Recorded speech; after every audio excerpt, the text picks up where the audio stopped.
In 1852, the Sierra Nevada foothills echoed with the sounds of picks against granite and the desperate dreams of men who had traveled thousands of miles for gold. Among the countless prospectors who carved their names into California's mountainous spine, few left behind stories as chilling as Samuel Edwards. His tale begins not with the discovery of precious metal, but with a love so consuming it would drive him to acts that horrified even the hardened miners of Nevada County. The records that survive paint Edwards as an unremarkable man in most respects. Born in 1828 in Providence, Rhode Island, he arrived in California during the height of the gold rush with little more than basic mining equipment and an obsessive devotion to Susan Clark, a woman he had courted back east. What distinguished Edwards from the thousands of other fortune seekers was not his skill with a pan or his knowledge of geology, but rather his inability to accept that Susan had chosen to marry another man before his departure. According to ship manifests discovered in the San Francisco Maritime Archive in 1964, Edwards traveled to California aboard the merchant vessel Henrietta in late 1851. Fellow passengers later described him as quiet, often found writing lengthy letters that he would never send. The contents of these letters, found among his personal effects years later, revealed a man whose grip on reality had begun to slip long before he reached the goldfields. The mining camp where Edwards settled lay approximately 15 miles northeast of Nevada City, nestled in a narrow gulch that locals called Devil's Elbow for the way the creek bent sharply around a massive granite outcropping. The camp housed roughly 40 men during peak season, most living in crude shelters constructed from canvas, scrap lumber, and whatever natural materials they could scavenge from the surrounding forest. Thomas Brennan, an Irish immigrant who worked a claim adjacent to Edwards, provided testimony to county officials that would later prove crucial to understanding the events that unfolded. Brennan described Edwards as a man who spoke frequently of his intended bride, often mentioning elaborate plans for the house he would build her with his mining profits. What troubled Brennan, however, was Edwards' habit of addressing empty spaces as if Susan were present, asking her opinions on matters ranging from the quality of his coffee to the best locations for placing sluice boxes. The physical environment of Devil's Elbow contributed to the isolation that seemed to consume Edwards. Dense stands of sugar pine and Douglas fir blocked much of the winter sunlight, creating a perpetual twilight that lasted from October through March. The narrow canyon walls trapped sound, causing even whispered conversations to echo strangely, and many miners reported hearing voices that seemed to come from nowhere. During his first months in the camp, Edwards maintained what appeared to be normal social relationships with his fellow prospectors. He participated in the weekly poker games held in Murphy's crude saloon, contributed to group purchases of supplies brought up from the valley, and even helped construct a small chapel where circuit preachers would occasionally hold services. Yet those who knew him well began to notice disturbing patterns in his behavior. James Mitchell, a veteran miner from Georgia, recalled that Edwards would sometimes stop mid-conversation to listen intently to sounds no one else could hear. When questioned about these episodes, Edwards would claim that Susan was calling to him, that she needed his help with some domestic task in the cabin he was building for their future together.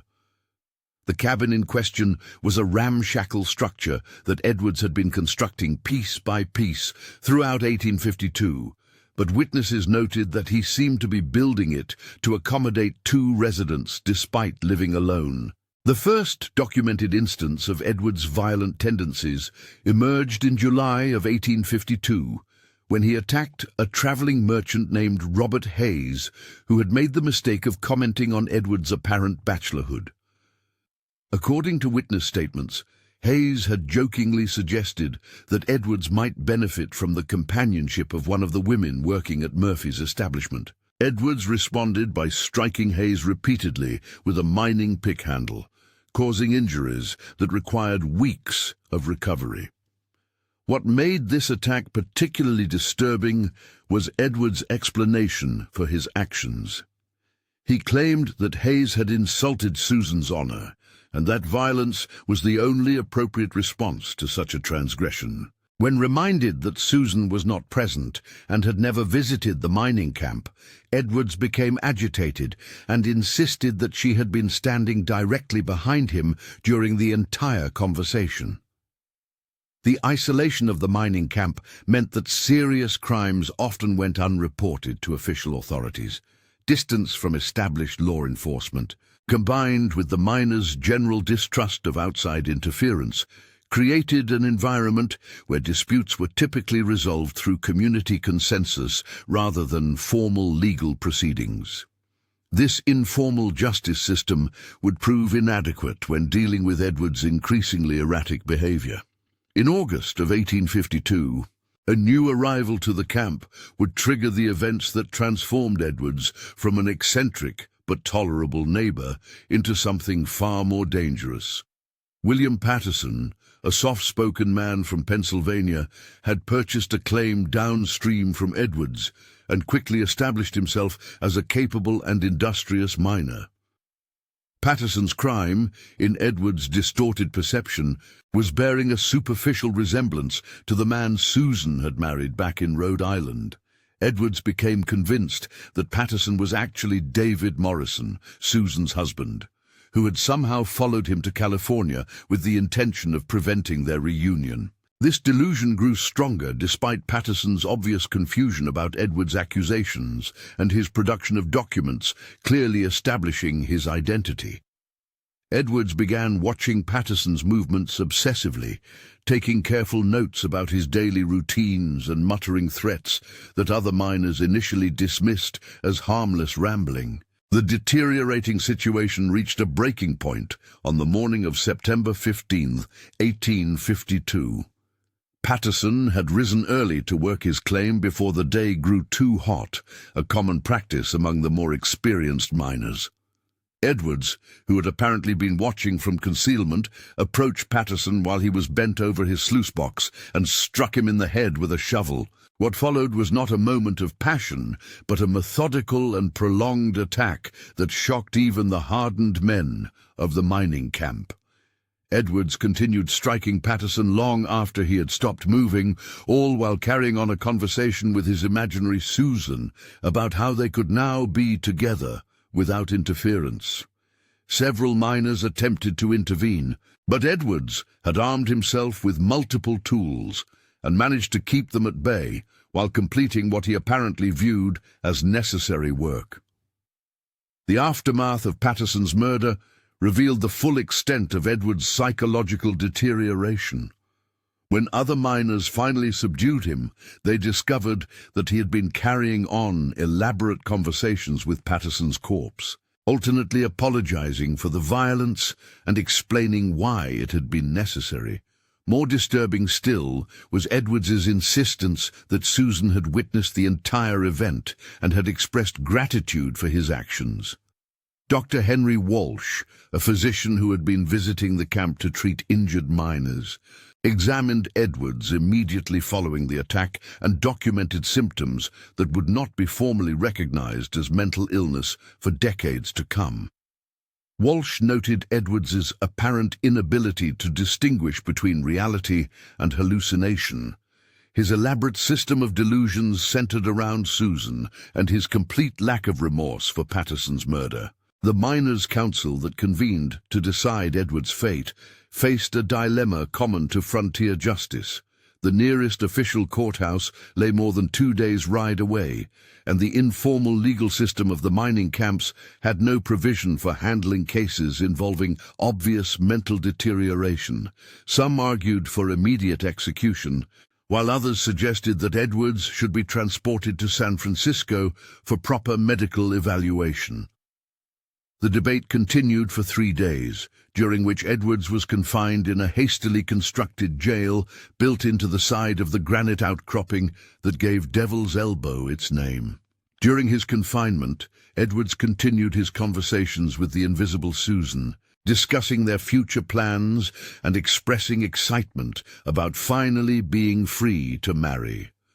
Guards reported that he seemed genuinely puzzled by his imprisonment, repeatedly asking when he would be released to resume building their cabin. On the morning of September 20th, the Miners' Council reached their decision. Edwards would be escorted to Nevada City, where county authorities could determine appropriate legal proceedings. The journey would be undertaken by 3 volunteers, Thomas Brennan, James Mitchell, and Marcus Webb, a former sheriff from Missouri who had experience handling violent prisoners. The party departed Devil's Elbow at dawn on September 21st, with Edwards secured to his horse by rope restraints that allowed him to maintain his balance while preventing escape. The route followed established mining trails through dense forest, crossing several creek beds and ascending 2 significant ridges before reaching the main road to Nevada City. According to the testimony of the 3 escorts, Edwards remained calm and cooperative throughout the first day of travel. He continued his conversations with Susan, often commenting on the beauty of the landscape and expressing confidence that she would enjoy living in such magnificent country. He showed no awareness that he was being transported as a prisoner, instead treating the journey as a pleasant excursion with friends. The group made camp that evening beside Deer Creek, approximately 12 miles from Devil's Elbow and 18 miles from their destination.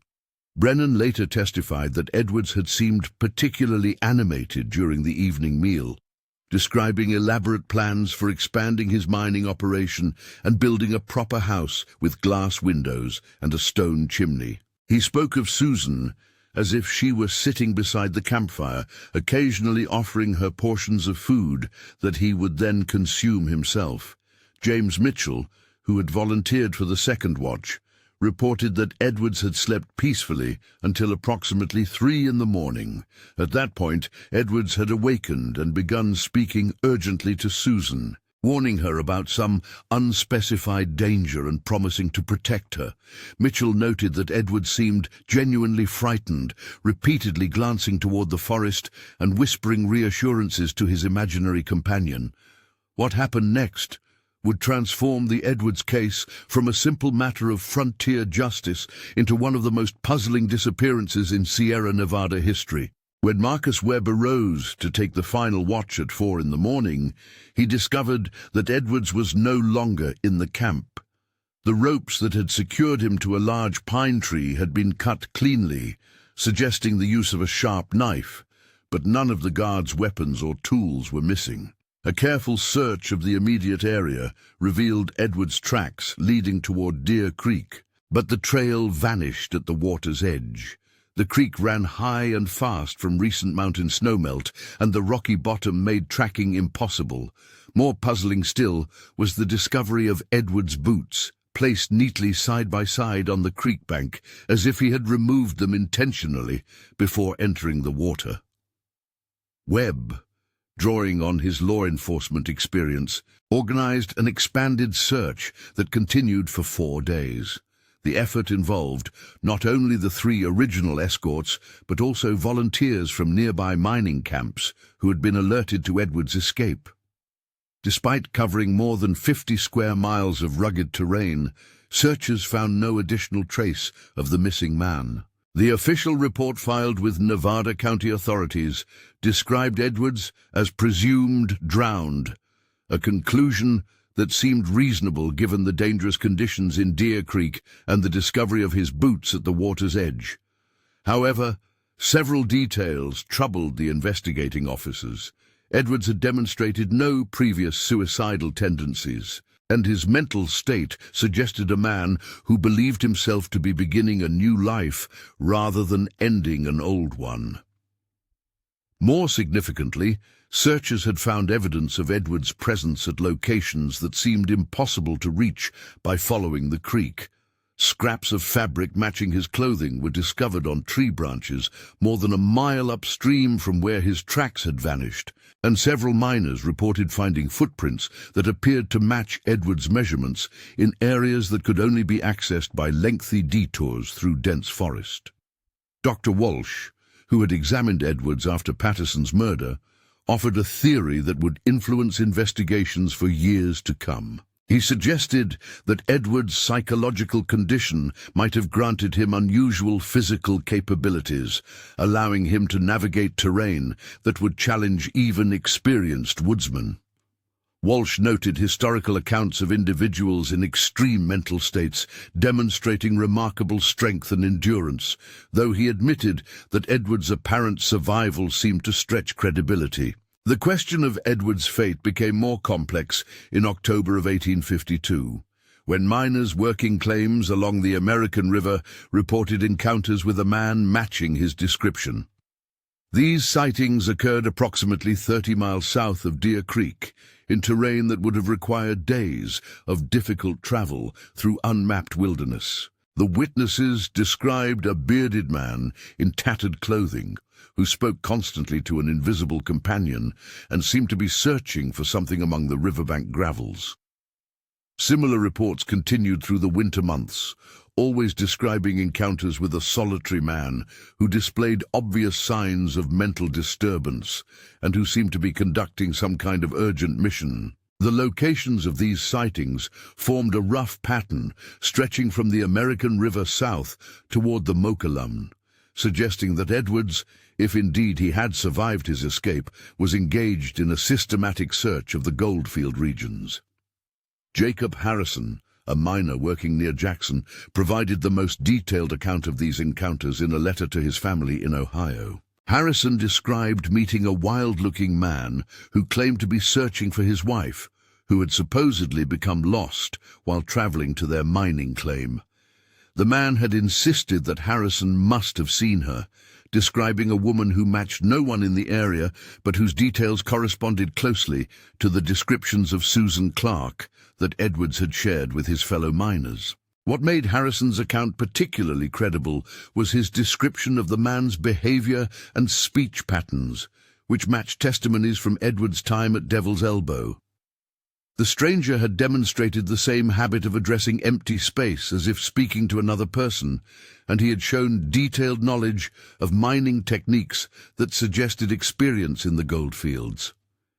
However, when Harrison attempted to learn more about the man's identity and circumstances, the stranger had become agitated and fled into the forest. Harrison noted that the man moved with surprising speed and confidence despite the difficult terrain, suggesting familiarity with wilderness travel that seemed inconsistent with Edwards' background as a Rhode Island native. The trail of reported sightings extended through 1853 and into 1854, always following the general pattern of a solitary man searching for someone who was not there.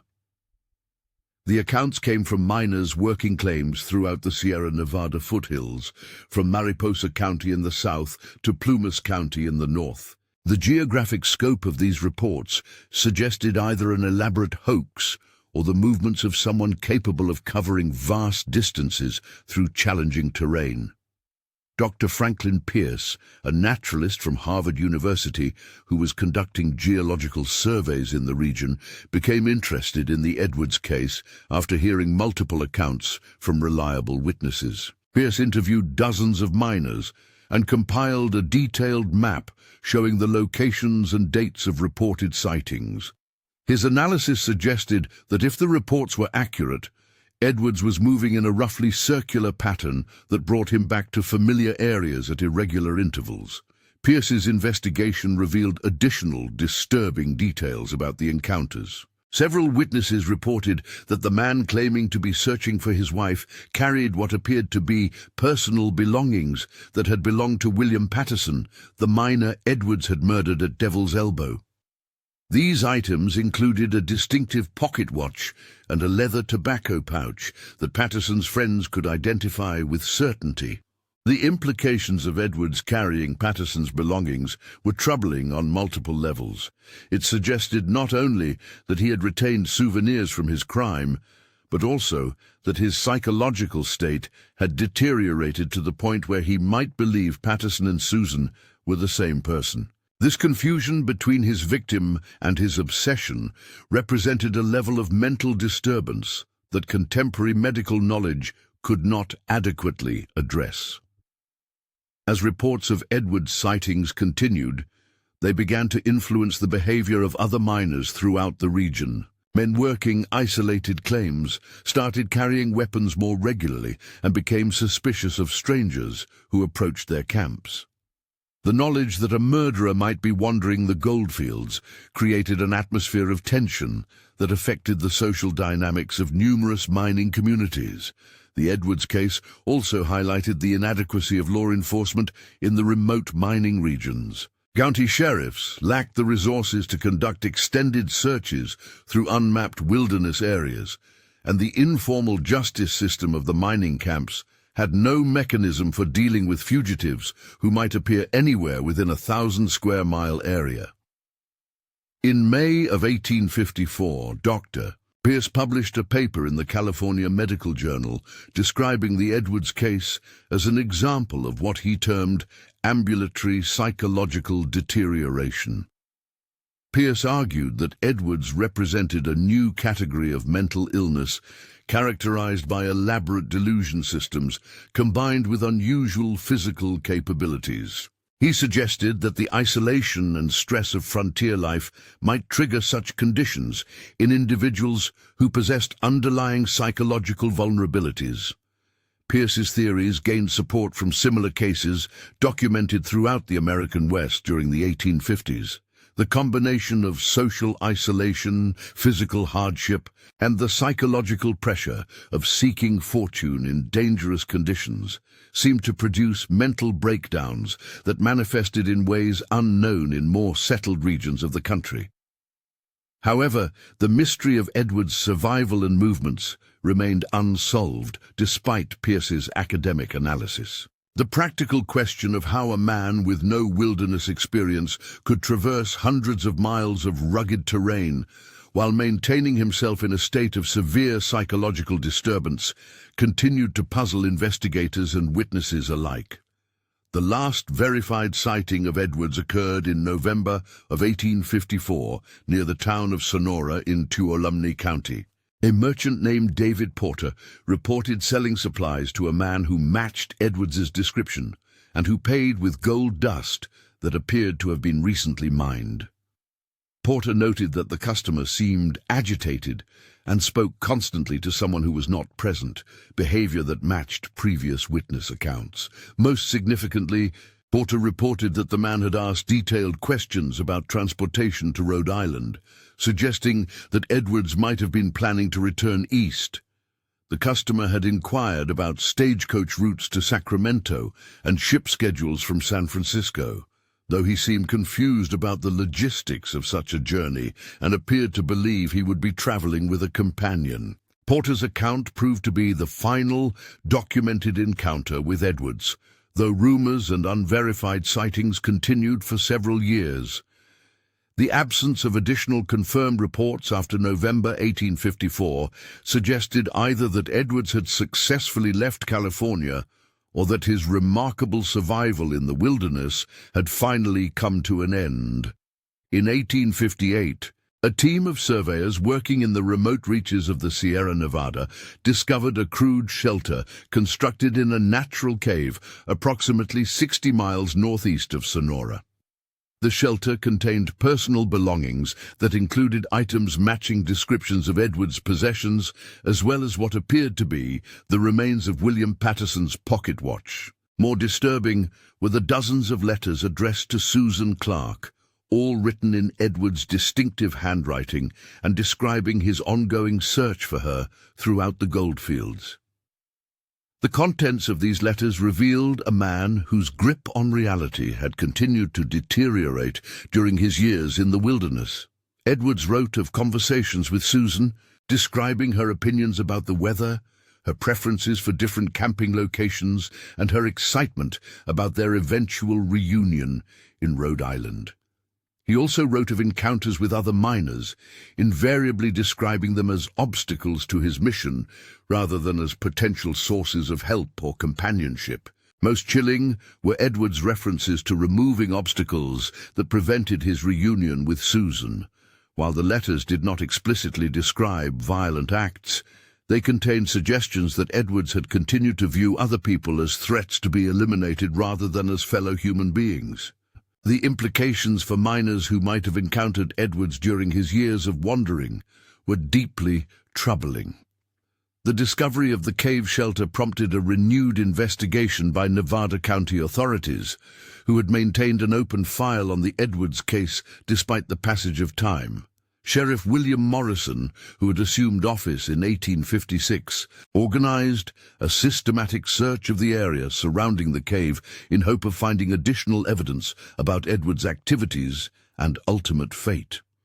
The search revealed evidence of long-term habitation in several natural shelters throughout the region. Each site contained signs of primitive mining activity, suggesting that Edwards had continued to prospect for gold while living as a fugitive. The quality of the work demonstrated considerable skill, indicating that Edwards had learned advanced mining techniques during his time in the wilderness. More significantly, searchers discovered what appeared to be burial sites at 3 different locations. The remains were too deteriorated to allow positive identification, but personal belongings found at each site suggested that Edwards might have encountered other miners or travelers during his years of wandering. The condition of the sites indicated that the burials had occurred over an extended period, possibly spanning several years. Dr. Pierce, who had maintained his interest in the Edwards case, examined the newly discovered evidence and concluded that Edwards had likely survived in the wilderness far longer than previously believed possible. The sophistication of his mining activities and the strategic placement of his various shelters suggested planning abilities that seemed inconsistent with severe mental illness. Yet the letters found in the cave demonstrated continued psychological deterioration. Pierce proposed that Edwards might have developed what he termed a functional psychosis, a condition that allowed him to maintain practical survival skills while remaining completely disconnected from social reality. This theory helped explain how Edwards could simultaneously demonstrate the competence necessary for wilderness survival and the delusion system that drove his endless search for Susan Clark. The investigation of 1858 would prove to be the final official inquiry into the Edwards case. Despite extensive searches and interviews with miners throughout the Sierra Nevada, no additional evidence of Edwards' activities or whereabouts emerged. Sheriff Morrison concluded that Edwards had most likely died in the wilderness sometime after 1854, though the absence of identifiable remains meant that his ultimate fate remained unknown. The Edwards case became part of local folklore throughout the goldfield regions, with miners sharing stories of the madman who wandered the mountains, searching for a woman who existed only in his imagination. These tales grew more elaborate with each telling, transforming Edwards from a documented criminal fugitive into a mythical figure whose appearances allegedly preceded disasters or unusual events. However, the documented facts of the Edwards case continued to puzzle medical professionals and law enforcement officials long after the active investigation ended. The combination of severe mental illness, remarkable physical survival skills, and apparent capacity for violence represented a challenge to contemporary understanding of human psychology and behavior. In 1862, the final piece of evidence related to the Edwards case emerged from an unexpected source. A Wells Fargo agent named Charles Whitman, while investigating a stagecoach robbery near Auburn, discovered a cache of personal belongings hidden in a remote canyon. Among the items were letters written by Edwards to Susan Clark, though these were dated as recently as 1861. The existence of these letters suggested that Edwards might have survived far longer than previously believed, possibly living in the wilderness for nearly a decade after his escape from custody. The content of the later letters showed no improvement in Edwards' mental condition. If anything, they demonstrated further deterioration in his ability to distinguish between fantasy and reality. Whitman's discovery prompted a brief renewal of interest in the Edwards case, but by 1862 the Civil War had begun to dominate public attention throughout California. The resources that might have been devoted to tracking down a single fugitive were redirected toward more pressing national concerns, and the Edwards investigation was quietly closed for the final time. The true extent of Edwards' activities during his years in the wilderness may never be fully known.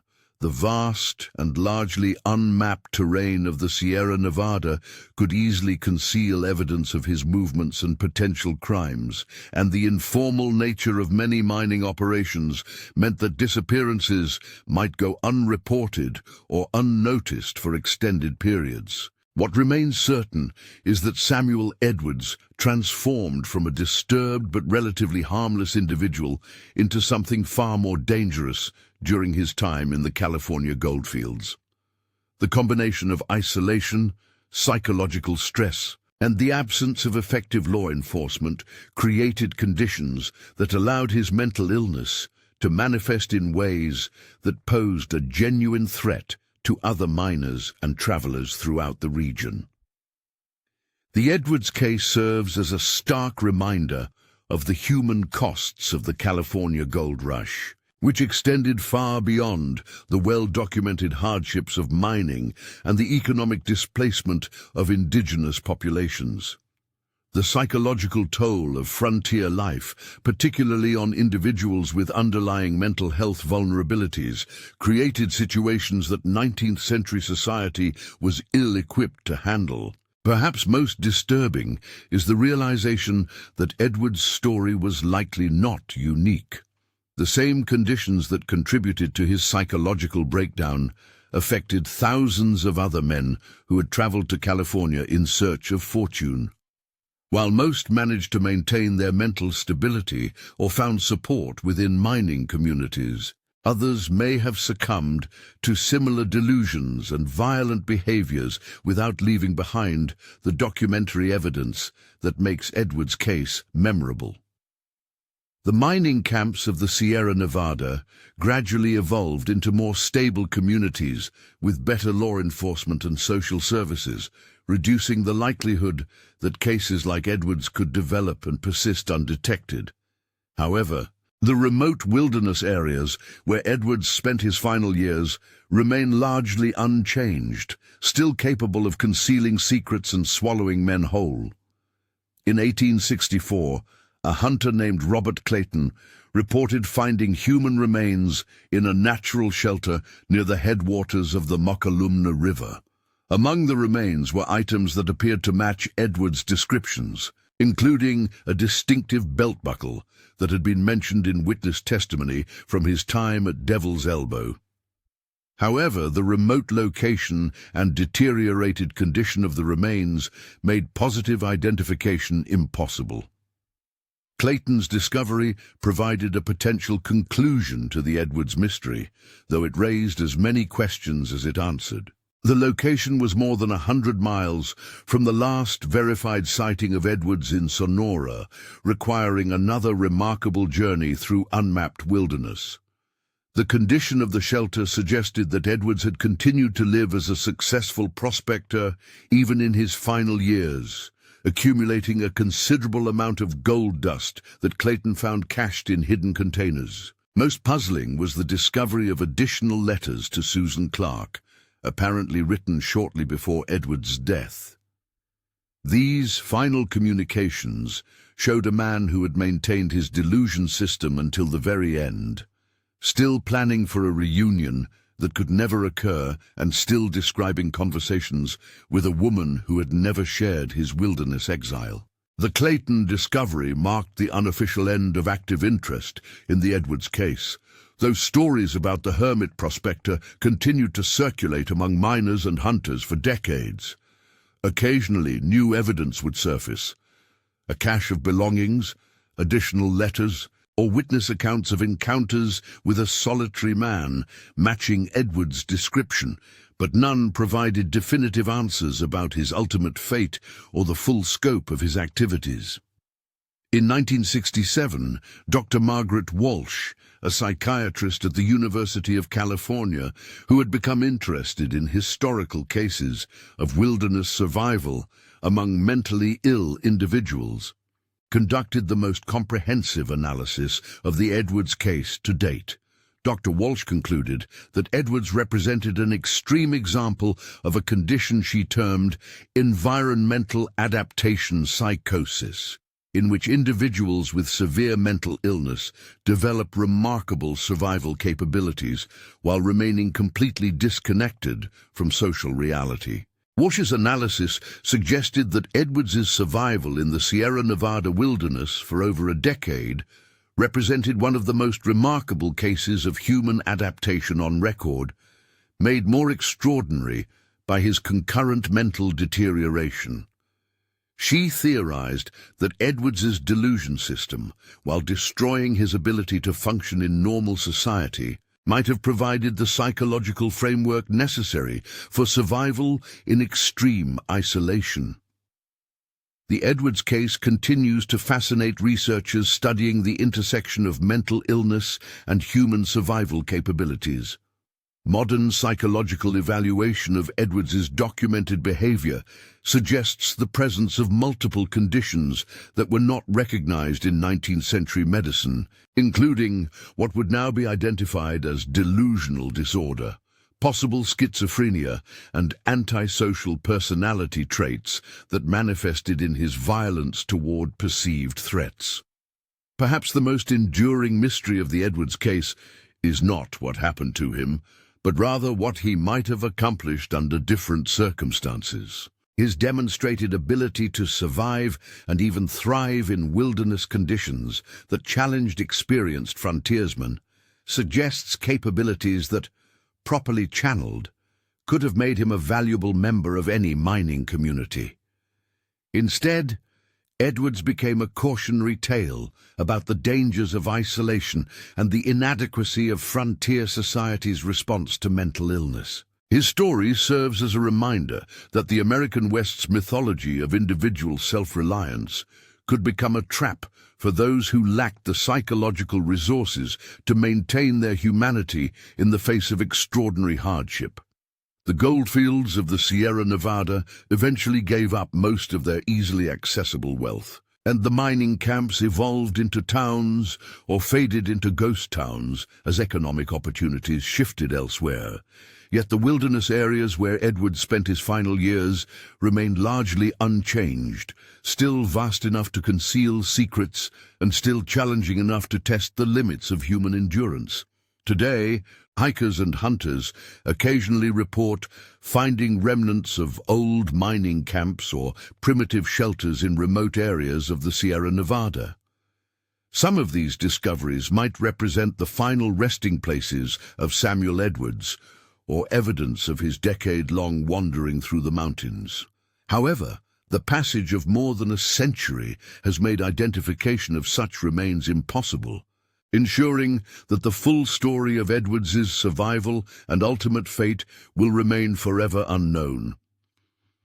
The Edwards case stands as one of the most thoroughly documented examples of the psychological toll exacted by the California gold rush. Yet it also represents the limitations of historical documentation in capturing the full scope of human experience during this transformative period in American history. For every Samuel Edwards whose story was preserved through witness testimony and official records, countless other individuals faced similar challenges, with outcomes that went unrecorded and unremembered. What remains most chilling about the Edwards case is not the specific acts of violence he committed, but rather the realization that his psychological deterioration occurred gradually and largely unnoticed by the community around him. His fellow miners recognized his odd behavior, but lacked the knowledge or resources to intervene effectively, creating conditions that allowed a treatable mental illness to evolve into something far more dangerous. The lessons of the Edwards case extend beyond historical interest to contemporary concerns about mental health support in isolated communities. The same factors that contributed to Edward's breakdown, social isolation, economic stress, and inadequate access to mental health services, continue to affect individuals in remote areas today, suggesting that the fundamental challenges he faced remain relevant more than a century and a half after his disappearance into the Sierra Nevada wilderness. The Sierra Nevada mountains keep their secrets well, and among those secrets, none may be darker than the final chapter of Samuel Edwards' story. In 1968, during the construction of a new Forest Service road near Lake Tahoe, bulldozer operators uncovered what appeared to be the remains of an elaborate underground mining operation dating to the 1850s. The discovery revealed a network of hand-dug tunnels extending deep into a granite hillside, connected to a series of carefully concealed surface openings. The sophistication of the engineering suggested work spanning many years, executed by someone with considerable knowledge of both mining techniques and the geology of the region. Most disturbing were the personal belongings found throughout the tunnels, including dozens of items that appeared to have belonged to various miners and travelers from the gold rush era. Among these artifacts, investigators found a leather journal written in Samuel Edwards' unmistakable handwriting.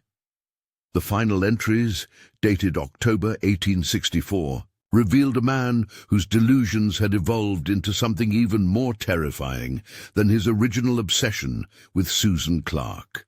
Edwards had come to believe that he could resurrect the dead through a combination of mining techniques and what he described as reunification ceremonies. The journal entries described Edward's conviction that the gold he extracted from his secret tunnels possessed magical properties that could restore life to those who had died. He wrote of Susan Clark as if she were buried somewhere in his underground complex, waiting for the right amount of gold to awaken her. Most chilling were his references to preparing the others for similar resurrections, suggesting that Edwards had collected the remains of his various victims with the intention of bringing them back to life. The tunnel complex provided evidence supporting this horrific theory. Investigators found what appeared to be crude burial chambers carved into the granite walls, each containing human remains arranged with careful attention to positioning and surrounded by small caches of gold dust. The number of burial sites suggested that Edwards had encountered and killed far more people during his wilderness years than previous investigations had suspected. Dr. Walsh's final report on the Edwards case, submitted to the California Historical Society in 1969, concluded that Edwards had likely died alone in his tunnel complex sometime during the winter of 1864 to 1865. His remains were found in the deepest chamber, surrounded by letters to Susan Clark, and positioned as if he had expected to join her in whatever resurrection he believed his gold could provide. The Edwards case was officially closed with Dr. Walsh's report, though its implications continued to disturb law enforcement officials throughout California. The realization that a single individual had potentially been responsible for numerous disappearances during the gold rush era highlighted the vulnerability of isolated mining communities and the lasting impact that mental illness could have when left untreated in frontier conditions.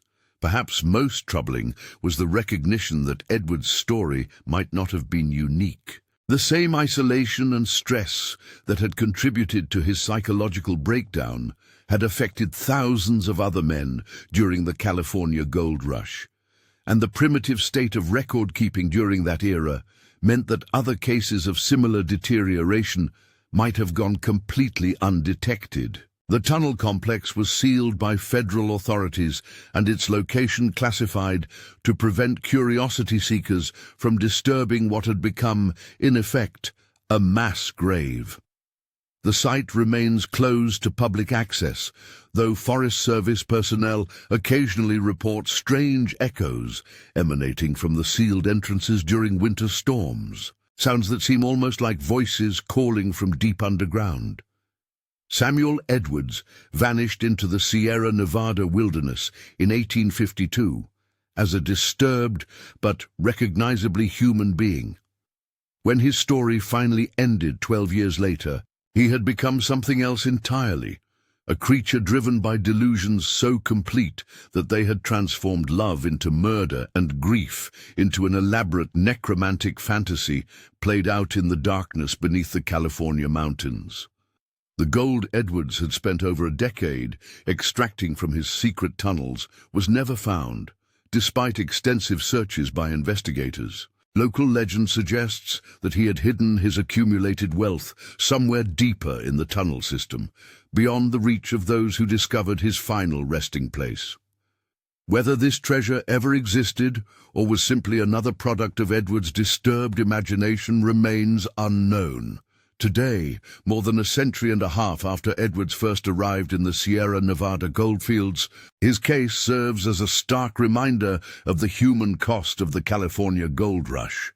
The mountains that promised fortune to thousands of dreamers also claimed their sanity, their humanity, and ultimately their lives. In the vast wilderness of the Sierra Nevada, Samuel Edwards found not the gold that would win him his lost love, but rather a darkness deep enough to swallow both his mind and his soul. The Edwards case files remain stored in the basement archives of the Nevada County Courthouse, gathering dust alongside hundreds of other Gold Rush-era records. Occasionally, researchers studying frontier mental health or the social dynamics of mining communities request access to the documents, though few emerge from their reading without a changed perspective on the true cost of America's westward expansion. And somewhere in the sealed tunnels beneath the Sierra Nevada, the letters Samuel Edwards wrote to Susan Clark lie scattered among the bones of his victims, testament to a love so consuming it devoured everything in its path and left only darkness in the California earth.